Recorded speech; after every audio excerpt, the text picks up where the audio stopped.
stories yet untold. Passion ignites like a blazing fire. Knowledge takes us higher, higher. Out of the box where the wild ones play, we see the game in a whole new way. Living loud, hearts in motion. Sports with soul, pure devotion. The field's alive with endless dreams. We're more than stats, we're the in-between. A slam dunk thought, a touchdown mind. Out of the box every time. No limits, no chains, no walls to climb. We're rewriting the rules in real time. Out of the box where the wild ones play, we see the game in a whole new way. Living loud, hearts in motion. Sports with soul, pure devotion.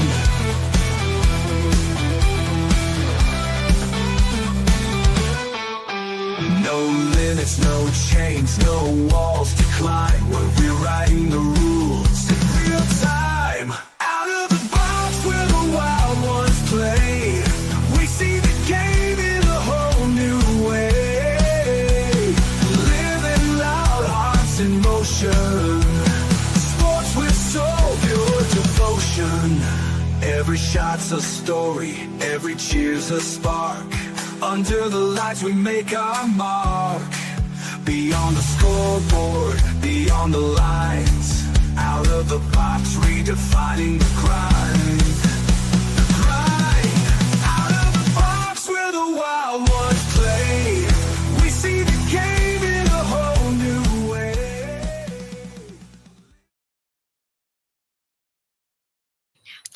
What's up, Raider Nation? The Bat Fry, Kenny Fry here, Raider Batman, here with the Silver and Black Lair on Out of the Box Sports Entertainment. Today's show is brought to you by our good friend, Jason Fine, attorney, Big Al.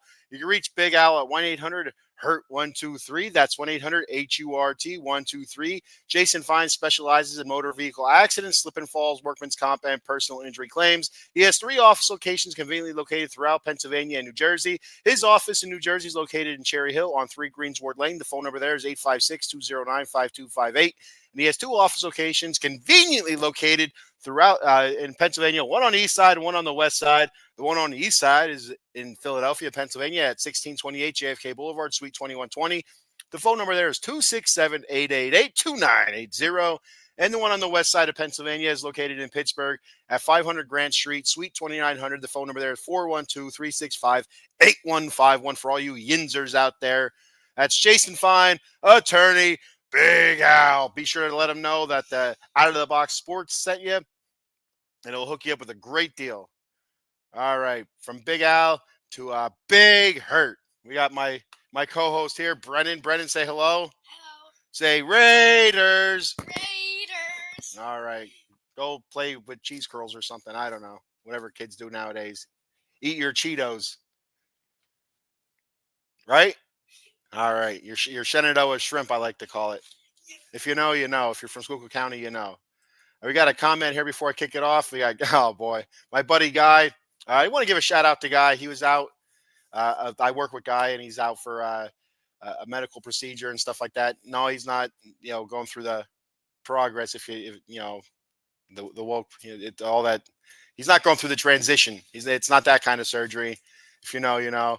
But yeah, speedy recovery, Guy. Can't wait to see you at work and listen to you taunt me about your stupid Broncos. Guy's a Bronco fan. For all you Eagle fans that might be out there checking this out, Guy's a Bronco fan. Check him out.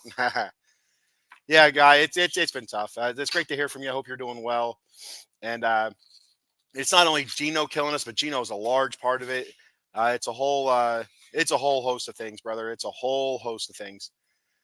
So and Gino right now is the main scapegoat, the main culprit, and that's what the quarterback's supposed to be. To be 100% honest with you, the quarterbacks are supposed to be your main culprit, your savior, or the guy that's bringing you down, and he's supposed to accept it. But I'll tell you one thing, I don't want to call it a pet peeve, but the one thing I can't stand hearing week in and week out is my quarterback coming up in the press conference and saying, "This one's on me. This is on my shoulders. I need to be better." Blah blah blah. And then week after week, it's the same story. And week after week, you're not getting better. It's extremely frustrating, and I can't stand hearing it every damn week. The quarterback goes up there. Yeah, I need to do better for my teammates. This is on me. This is on my shoulders. Da, da, da, da. You know what? Enough of the bullshit. Enough of the bullshit. Maybe call somebody out.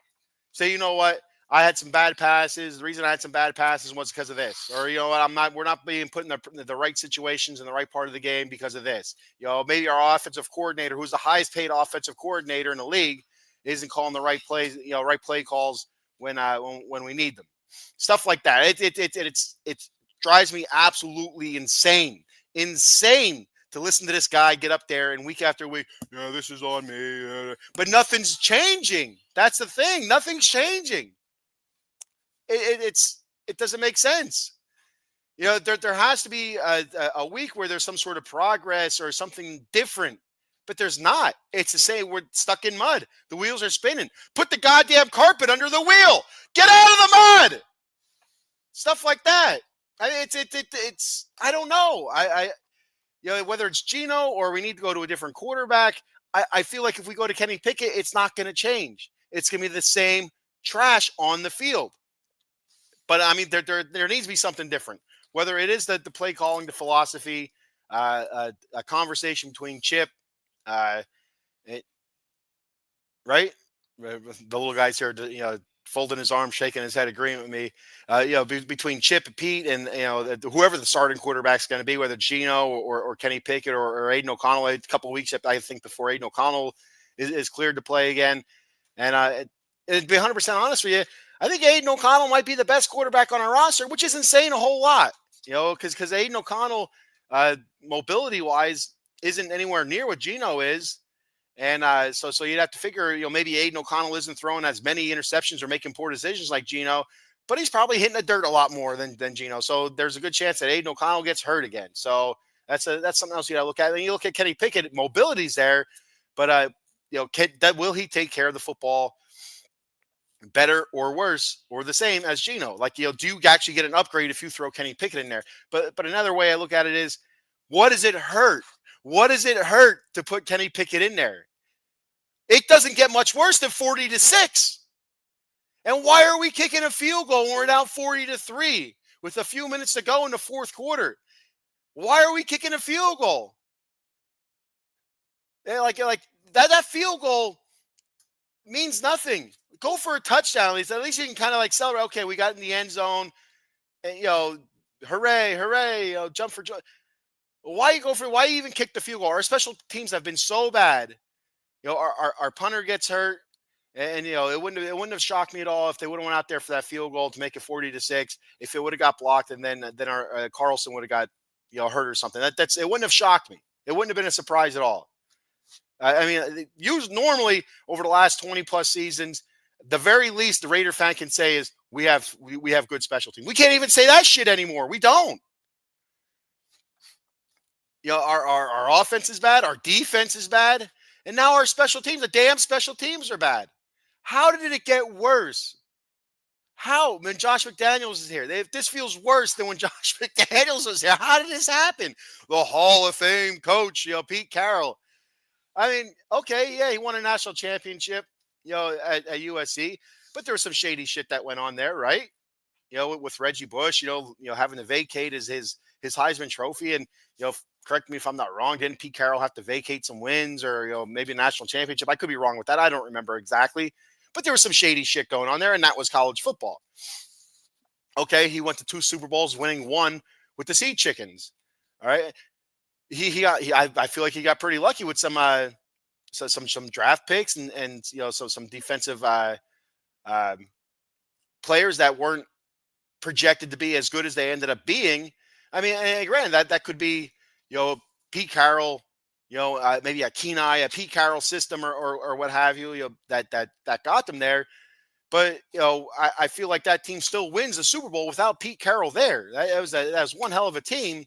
And, maybe with Pete Carroll there, maybe they win that second Super Bowl. I don't know. I don't know who made that call at the end to throw the ball instead of run Lynch up the middle, go beast mode up the middle or wherever. I don't know whose decision that was. Was that Pete Carroll's? Was that their offensive coordinator, who I don't know who the hell it was? But yeah, and so it's so frustrating. There's so many different directions you can go with this. Is Pete Carroll out of touch? Is he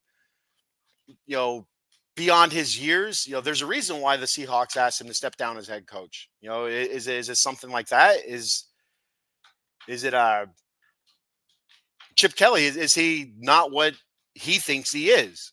He thinks he's a great offensive mind. Maybe he's just a great college football offensive mind. I mean, we went to Philly. It didn't really get all that better in Philly, right? They got worse.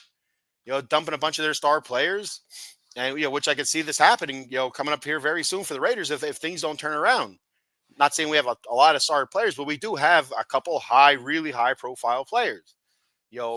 Max Crosby being the biggest fish in the tank there, and so yeah, so do we have a Chip Kelly problem?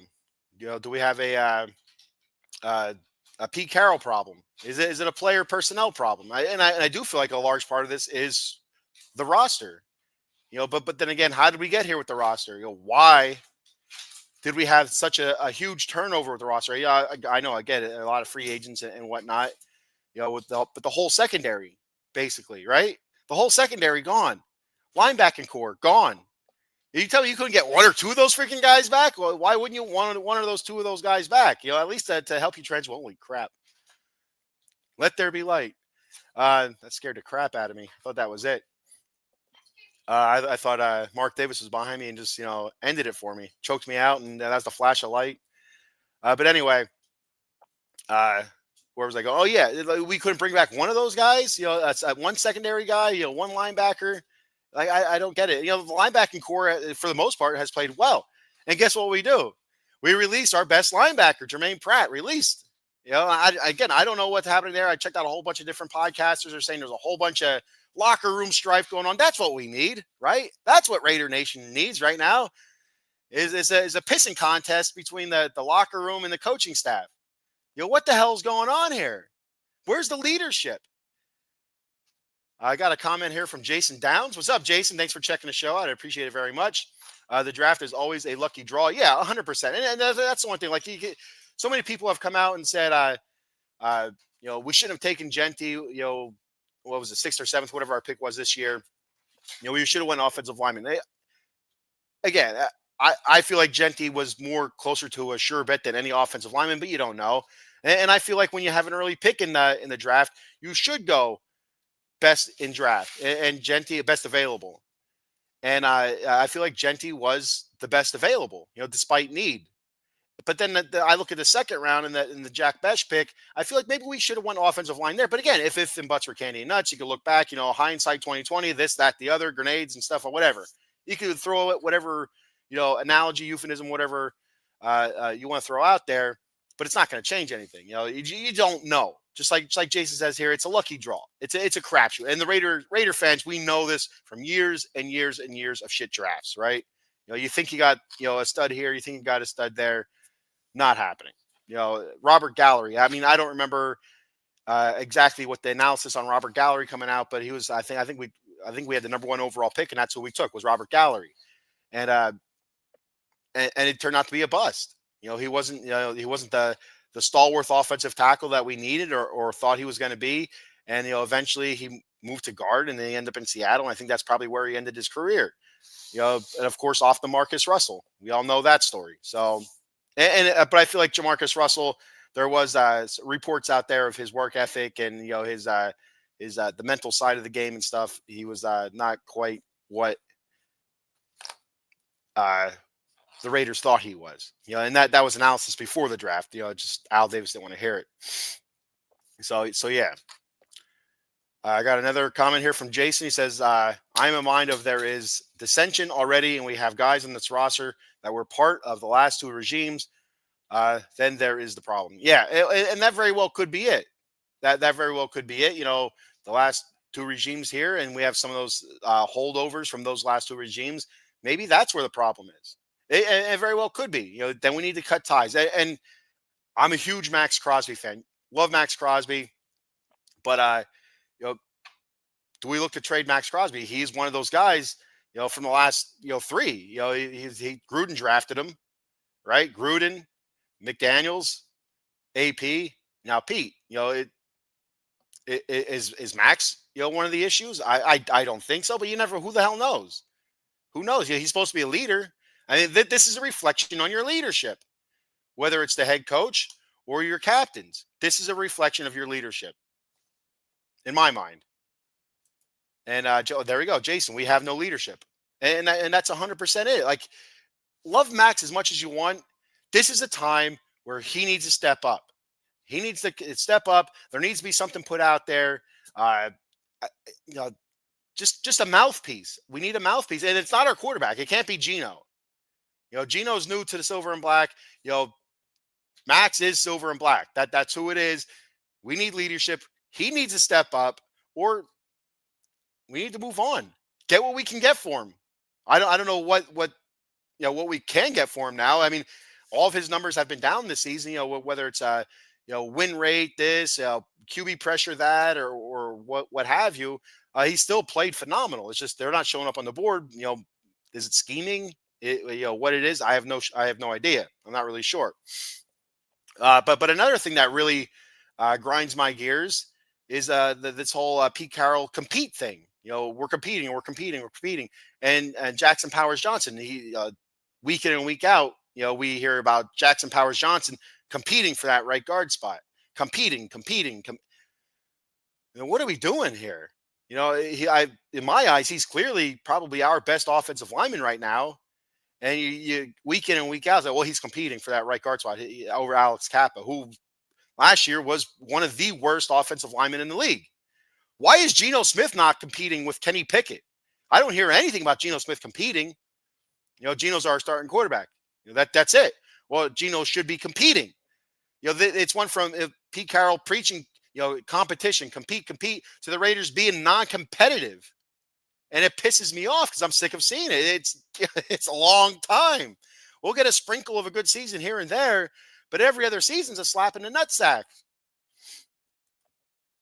Jason says no. Raw doesn't cut it. Yeah, raw, and unfortunately that's what Pete is, and that's what we do not need. 100%. A quarterback, a center, middle linebacker, strong safety. Those are the positions that require steadfast leadership to be successful. Yeah, and you can go right down the middle there, buddy. Right down the middle, and there's none of that. I wholeheartedly believe that Jackson Powers Johnson could be that guy. A little bit off the wire here. I feel like he can be a little bit erratic. Maybe if they put him in front of a microphone or put in a leadership position, but I feel like he can be it. As a starting center, I feel like that's it. The guy was an All-American starting center, a Remington Award winner, I believe, or if not, just at least a nominee or a finalist. I'm pretty sure he won the best center in college football his senior season or his last season, whatever. I don't remember if it was senior or junior. I feel like it was senior season. Usually offensive linemen don't come out early. But anyway, and we have Matt Guard. And not even the guard position that he played last year, because he did start the season off, after he came off the injury list at a guard. But we have him at the different guards position. We have Dylan Parham, different. Last year he was right guard. This year now they have him left guard. Maybe move Dylan Parham back to where he was, right guard. Jordan Meredith, left guard, where he did well at. He wasn't great. He wasn't an all-pro or a Pro Bowler last year, Jordan Meredith, but he was serviceable at left guard. He wasn't terrible. And put Jackson Powers Johnson back at center. I don't understand why they had to mess around with it. What does that prove? What does that help you? It doesn't help you. It's just it's they're in the head of a guy that probably doesn't need anybody in his head. Jason says to ask Max to be a leader is not right. He is only a fourth of the team's aspects. Yeah, and I mean, when you have that C on your chest, I feel like automatically that puts you as the leader. But him being here since Gruden, I feel like I guess he'd be probably the longest tenured Raider. I guess now trying to think. I think Carlson came on with Gruden as well, but I feel like Max was probably first. I mean, I feel like that automatically puts him as the mouthpiece. But it has to be somebody. It has to be somebody. And it has to be somebody that carries weight. And I don't feel like it's Gino. Gino doesn't carry weight. I don't feel like Gino. When I see Gino, I don't think leader. 100% honest. He goes up there and he says the right things. Oh, this is on my shoulders. Blah blah blah blah. Well, yeah. When you throw 3 goddamn interceptions one week, 2 interceptions another week, and I get it. One was tipped at the line of scrimmage, but he almost threw it low enough where it hit the guy in the freaking chest, in my opinion. And even if it got past the defensive line, who knows? It might have went into a defender's hands anyway. Maybe that ball was always going to be intercepted. Who knows? But even later in the game, there was a ball that the defender dropped that was right in his chest. So it should have been 3 interceptions. And and the other thing, at 40-3, why not put a different quarterback? You don't even have to say, we benched Gino because of his performance. Like, well, you know what? Game was out of hand. We felt like it was better, to get Gino off the field, get some reps for Kenny, this, that, the other. But no, he called up. We need more. It's a practice from there. That's the rest of the game's a practice game. Come on, man. I really feel like Pete Carroll's out of touch, and he ain't going anywhere. He's not getting fired after this season. He's not getting fired during the season next year. Now, maybe after next season, if it is the way it is, I could see the Raiders moving on from after the season next year. But still, he's not going to get fired in season. He's not going to get fired after season. It's just not going to happen because he's a Hall of Fame coach. I don't know. I'm not sold on him. Jason says, you want to see a leader, go see Baker Mayfield address one of it. Yeah, and Baker's a huge example of that. A lot of people, kind of, when Baker, was drafted, kind of snickered at Baker and, and some of his rah-rah antics from Oklahoma, sticking the flag in the middle of the field and stuff like that. I remember was it against Texas or Oklahoma? Maybe it was against Oklahoma State or whatever it was. Kind of giggle, Baker Mayfield, kind of when he was with the Browns, he didn't get a whole lot of shine, but traded to the Buccaneers, and the guy has blossomed. He's blossomed into a top tier type quarterback and a freaking leader. And that's what you need. You need somebody like that. Somebody that's not afraid to get in the receiver's face when need be, but also the type of guy that's going to bark at fans too. I was watching videos as they're playing against the Sea Chickens there up in Seattle, and he's barking at fans, while they're coming out the tunnel, and the other players see that, and it gets them, amped up. It gets them excited. I mean, Gino did it kind of up there in Seattle as he's running out of the tunnel. It was preseason, and they flipped the fan, the double middle fingers. All right. Okay. He and Max. All right. But it's preseason. And we lost that game. So, I mean, again, it was preseason, so I'm not going to get too weird about that. But still, you look at Baker and you see leader. He's a born leader. It seems like Baker Mayfield. Eddie Prather checking in. What's up, Eddie? Eddie says, "Is it time to put Pickett in as starting quarterback?" I don't know, Eddie. That's what everybody's calling for. I would like to see something different. I mean, whether that's Kenny out there for to start a game or coming in later, if Gino's struggling, but something needs to happen. Either during the week of practice, or if the game is a shit show, then go somewhere different, look different. Get Kenny Pickett in, get somebody else in.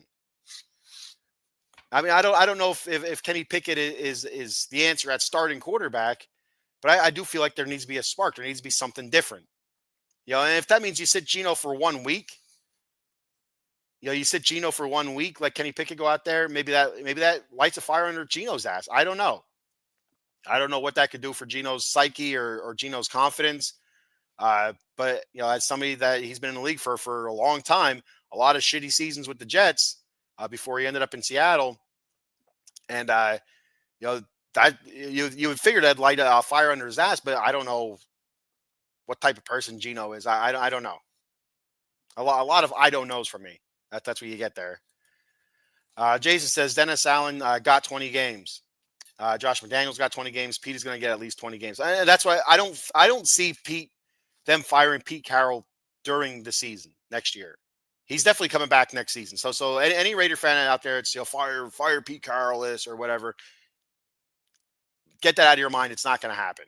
They're going to have at the very least give him 2 full seasons. At the very least, one because of that reason right there on your screen.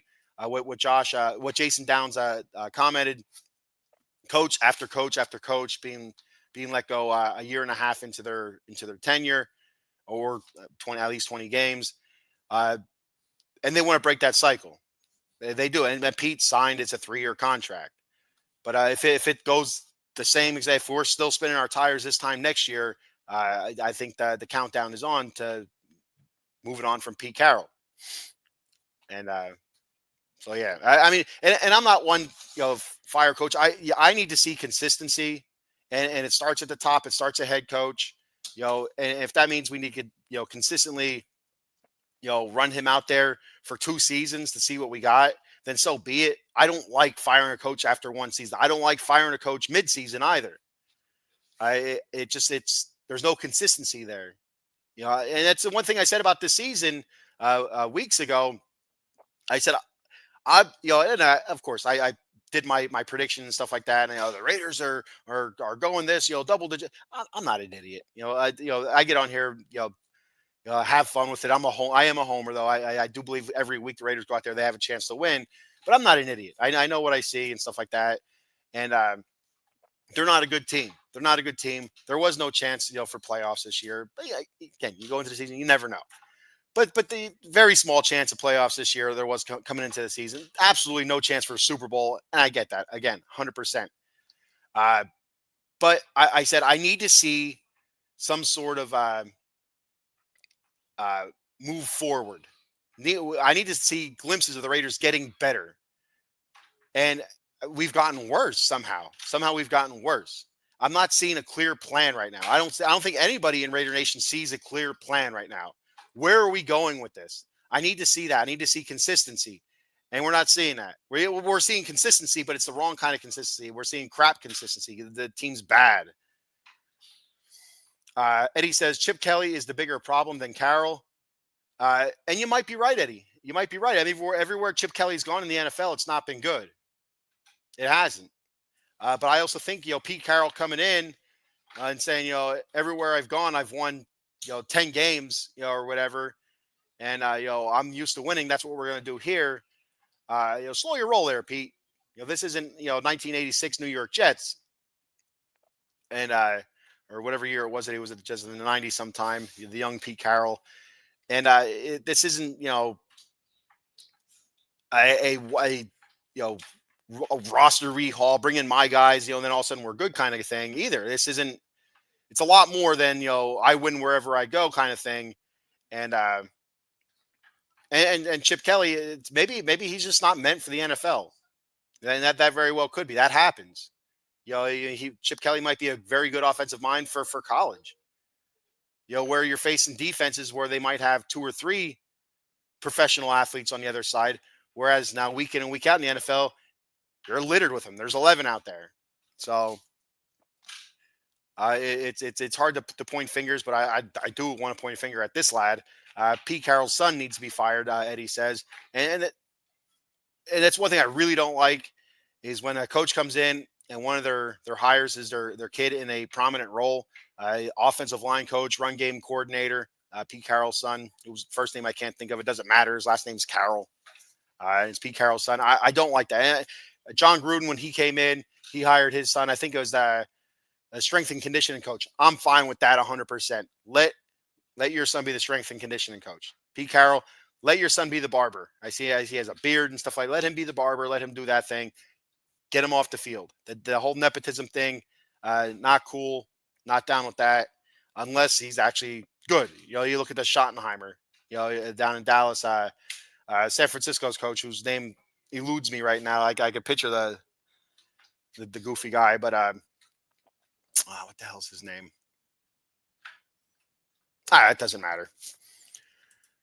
So yeah. All right. So yeah, a lot needs to be changed. I'm pissed off. Raider fans are pissed off.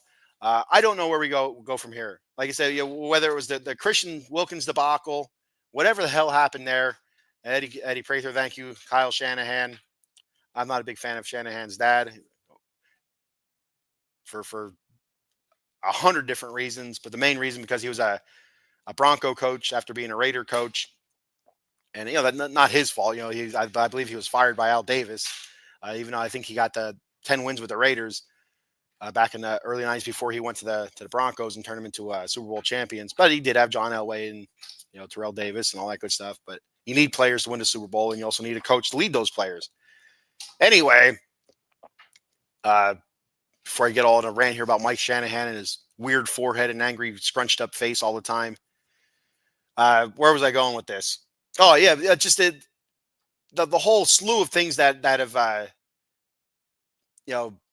popped out since Pete Carroll has been in charge. It's John Spytek and all that stuff. The Wilkins thing, and now the Jermaine Pratt thing, and some of the questionable positional moves. Like with JPJ and stuff like that, and the constant reliance on Geno Smith, and just a whole slew of things. The one thing that I think that bugs me the most is the Raiders traded away Jacorian Bennett, and I like Booker. I really do like Booker, Thomas Booker, that we got from the Eagles in that trade. I like him a lot. I think he's a very good defensive tackle. I'm glad he got an opportunity with the Raiders, and I hope he stays with the Raiders. But Jacorian Bennett was probably our best defensive back last year. I'm not saying he was a shutdown corner where you're like, oh, we're on Revis Island all over again. No, it wasn't that. But he was our best defensive back last year. Now he injured last year. Then near the end of the season, he missed the last few games. And with the Eagles right now, he's injured now.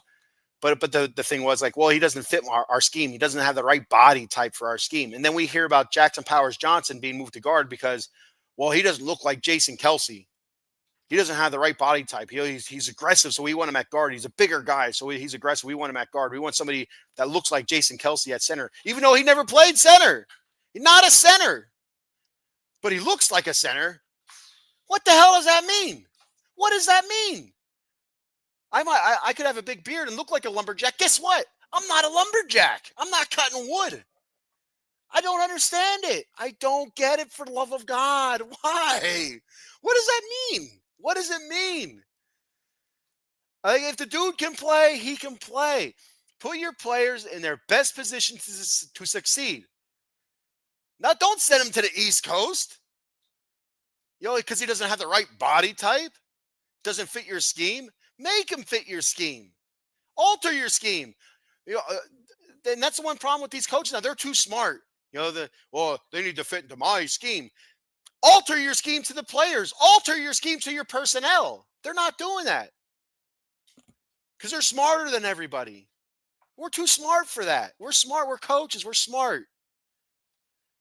Jackson Powers Johnson looks like a guard. This guy looks like Jason Kelsey. We'll put him at center. The hell? That doesn't mean it. What the hell does that mean?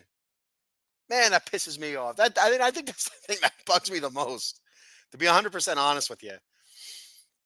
Oh, it's the same shit year in and year out, and it is old. But I'll tell you one thing, and I preached it a couple weeks in a row here because I have to. I will always be a Raiders fan, always, no matter what. Another 20 years of losing, I will always be a Raider fan. I will always bleed silver and black, as painful as it gets. And I will always be commitment to excellence, just win, baby, all that good stuff, all those mantras that are out the window now because it's not just win, baby. It's not a commitment to excellence. It's just spinning our tires in the mud. But I'm Raider Nation. You're Raider Nation if you're watching. And probably, in my opinion, and I've heard from different podcast hosts, probably the greatest fan base in all of sports, just because of the loyalty and no matter how bad it gets, the Raider fans usually still do travel well and this, that, and the other. But you're hearing a lot of, Raider fans calling into some of these podcasts, saying, I'm not going to any more home games just because of the cost and the product they're putting on the field. Why should I go out there, spend my hard-earned money to go watch a shit show? And you can't blame them. You really can't. And that doesn't make them any less than a Raider fan. That's a wake-up call up top. An absolute wake-up call. I heard somebody call into a podcast saying that they went to the Indianapolis game, drove to the Indianapolis game, and it was cheaper to drive, hotel stay, tickets to the game than it was to stay at home and get a ticket for Allegiant Stadium. That's bullshit, man. Especially for the product you're putting out there. It's complete and utter bullshit. The stadium looks beautiful. One day I hope to get out there. If you don't know, I live in Pennsylvania, Eastern Pennsylvania, and I hope one day to get out there to see it. That's a bucket list thing, and who knows if I ever will. I mean, everything's so expensive nowadays, and with 3 kids, it's tough. But whatever, it is what it is. I'm not going to sit here and boo-hoo about, oh, you're never going to go to Las Vegas to see the Raiders play. It is what it is. But anyway, it's just all around terrible right now, and you just hope that there's a glimmer of light at the end of the tunnel. And I keep thinking, like, oh God, I hope we don't end up like the Browns or the Bengals or the Lions. I mean, even the Lions are really good right now, but they've never been to the Super Bowl. Browns never been to the Super Bowl. Bengals never won a Super Bowl. Is this the Raiders' future? I hope to God not. I really hope that before I leave this earth and go to the alternate earth afterwards, I like to believe that there's a multiverse. Me being a big Batman fan and stuff like that. I hope there's a multiverse. I'd like to kind of keep this going, the whole life thing. And I know our time here is limited, but hopefully there's a multiverse where when you die, you just go to another universe and kickstart it all over again. I'd be down with that. That'd be all right in my book. You have your belief system. I have my belief system. All right. Eddie says Genty showed some hope. Yeah, and he had a decent game against the Colts. Averaging I think 4 something a carry, 4.7 yards a carry, 17 carries. I think 60 some yards, whatever it was. Caught the ball a few times. So, and I do have hope for Genty and stuff, and I don't know what we have in Jack Besh or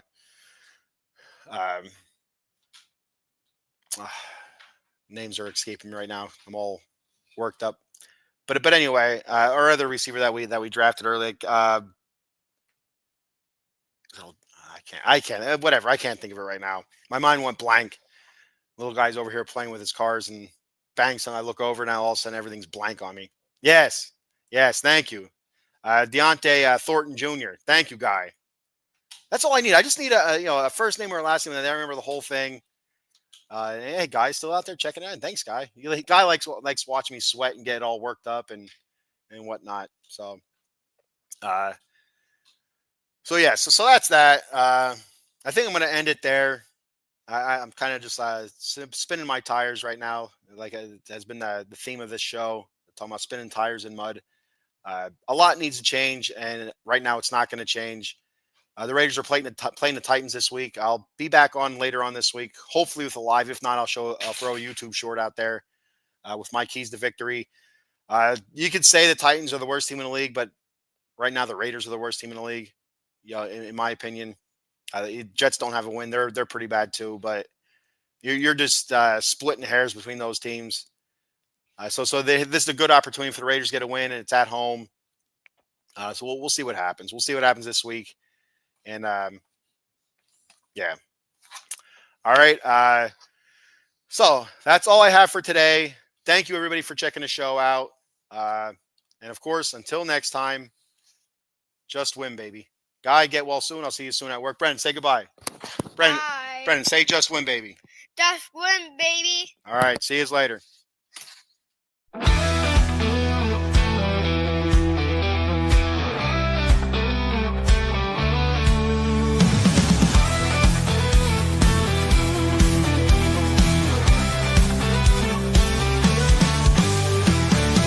Game strong, let's break the mold. Chasing the stories yet untold. Passion ignites like a blazing fire. Knowledge takes us higher, higher.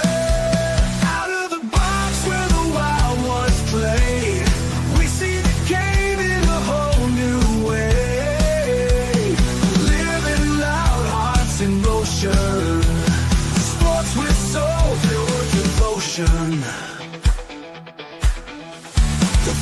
alive with endless dreams. We're more than stats, we're the in-between. A slam dunk thought, a touchdown mind. Out of the box every time. No limits, no change, no walls to climb. We'll be